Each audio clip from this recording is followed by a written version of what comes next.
sessão plenária desta terça-feira, os parlamentares analisaram um projeto do deputado Nivaldo Mulim, que obriga os estabelecimentos que utilizarem a distribuição de senhas para atendimento aos clientes a ter avisos sonoros. O objetivo é garantir o melhor atendimento às pessoas com deficiência visual. A matéria foi aprovada e segue para a sanção ou veto do governador. É muito importante a pessoa com deficiência visual, dentro de qualquer departamento, seja público ou privado, né, você ter um aparelho sonoro, que de repente você tem que estar sempre perguntando a um colega ao lado em que número está. E ali a pessoa vai ter o aparelho sonoro em que avise. Eu acho que foi um grande avanço. Os bancos podem ser proibidos de cobrar tarifas de contas que estejam sem movimentação há mais de 4 meses. Pela proposta da deputada Ana Paula Rechuan, o banco deve entrar em contato com o cliente para saber se ele quer manter a conta ou não. O texto prevê a aplicação de multa em caso de descumprimento da regra. A proposta foi aprovada em segunda discussão. Ainda na pauta, projeto do deputado Luiz Paulo, que determina a divulgação na internet da execução orçamentária do Estado. O parlamentar quer que toda a população tenha acesso às informações do Sistema Integrado de Administração Financeira para estados e municípios. O texto aprovado segue para análise do governador. Eu acho que a transparência ela é importantíssima na execução orçamentária, isto é, no controle das receitas e das despesas, para a sociedade como um todo. Por exemplo, a grande mídia, tudo que quer saber de receita e despesa, tem que escalar um deputado para ficar perguntando. Não precisaria. Podia entrar direto nos sistemas, fazer os cursos e desvelar tudo que tiver lá de segredo. As universidades, né, poderiam ter acesso e, evidentemente, o conjunto da população.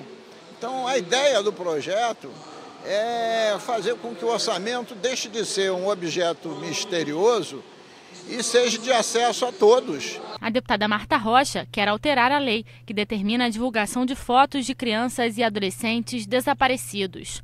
A parlamentar quer incluir a Delegacia de Descoberta de Paradeiros no artigo que trata do fornecimento das fotos que serão divulgadas.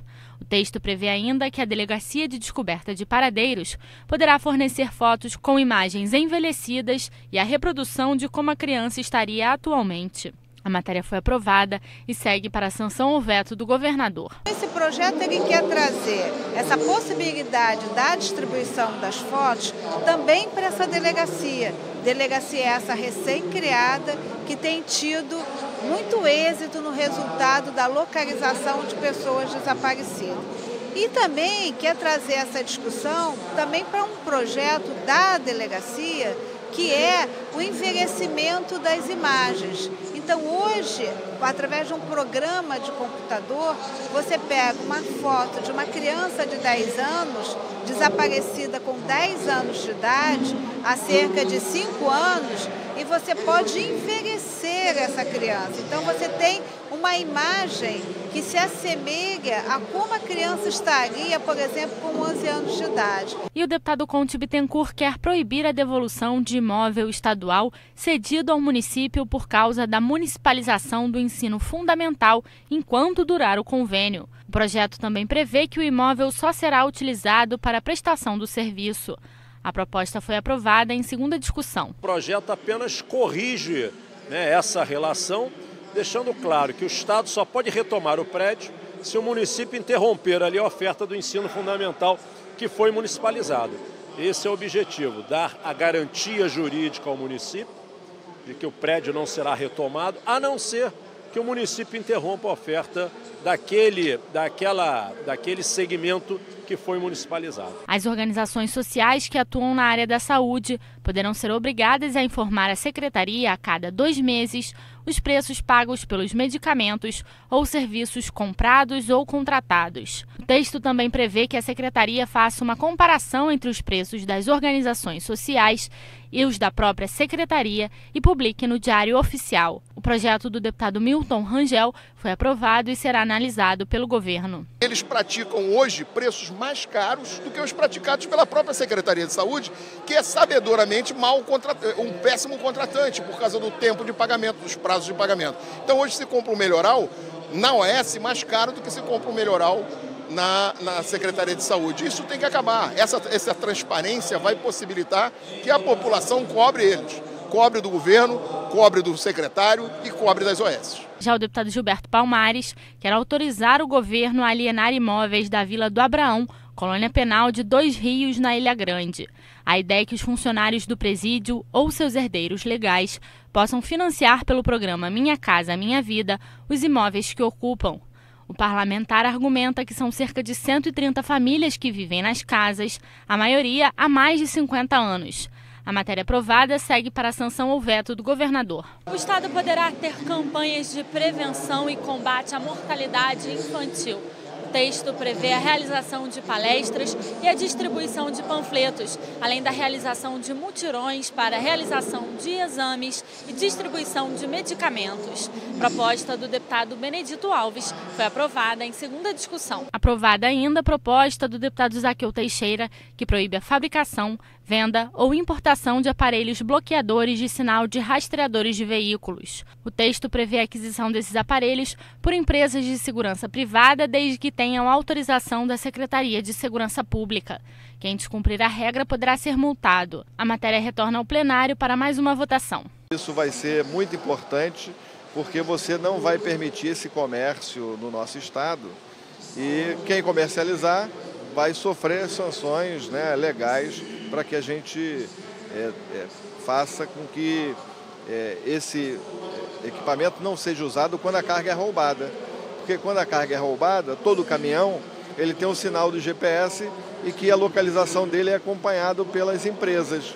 Quando ele coloca esse bloqueador do sinal, o caminhão apaga para quem está monitorando. E aí fica fácil tirar ele do local onde o carro foi roubado para desfazer da carga em outros lugares. Então, é muito importante que esses bloqueadores sejam vedados aqui no nosso estado. E o deputado Dionísio Lins quer que as instituições bancárias que optarem pelo uso da biometria informem aos clientes sobre o uso da tecnologia.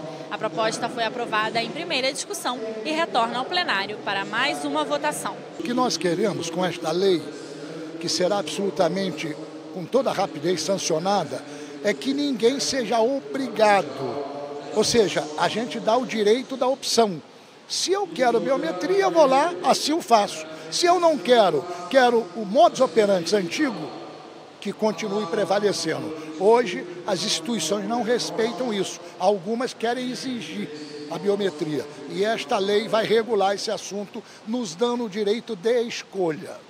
O deputado Carlos Mink quer que o Estado tenha um programa de proximidade e acolhimento às pessoas em vulnerabilidade social e risco à saúde.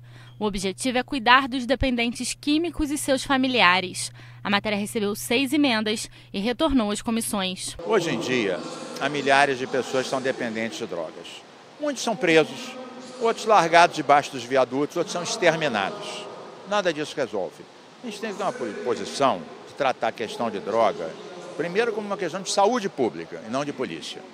Depois, uma política de atenção humana, de proximidade, com alternativas, com opções, tratamento, acompanhamento, família, alternativas até profissionais, lúdicas, para a pessoa poder dar um pulo, um salto. Também na pauta, projeto que proíbe a instalação de redutores de velocidade em áreas consideradas de risco.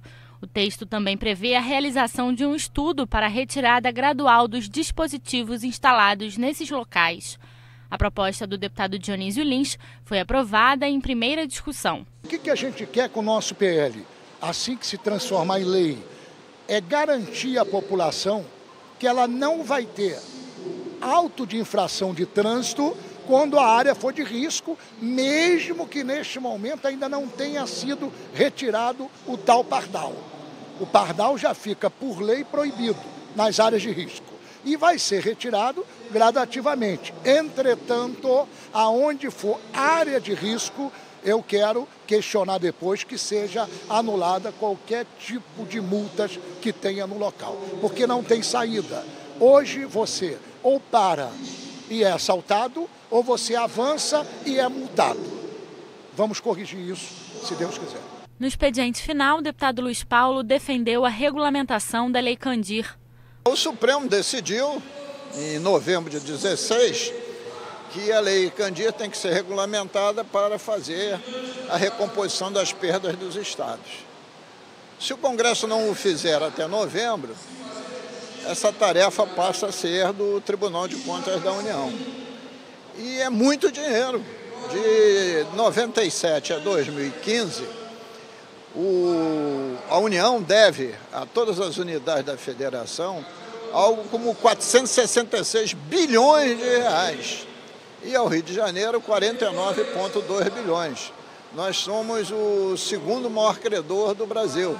Só perdemos para Minas Gerais. Então, a regulamentação da Lei Candir é vital.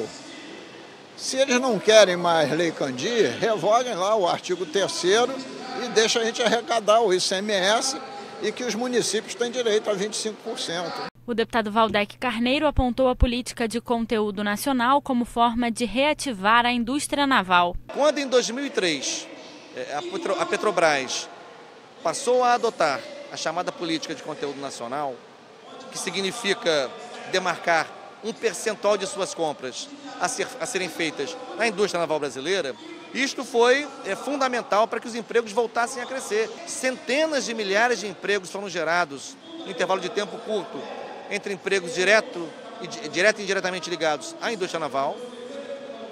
E a política de conteúdo nacional chegou a representar, no seu auge, cerca de 65% das compras feitas pela Petrobras. É muito importante que a gente, por um lado, dialogue com a ANP e impeça que esse beneplácito seja dado à Petrobras e, em segundo lugar, que se tenha a clareza de que só será possível revigorar a indústria naval brasileira se paulatinamente for restaurada a chamada política de conteúdo nacional nas compras públicas da Petrobras.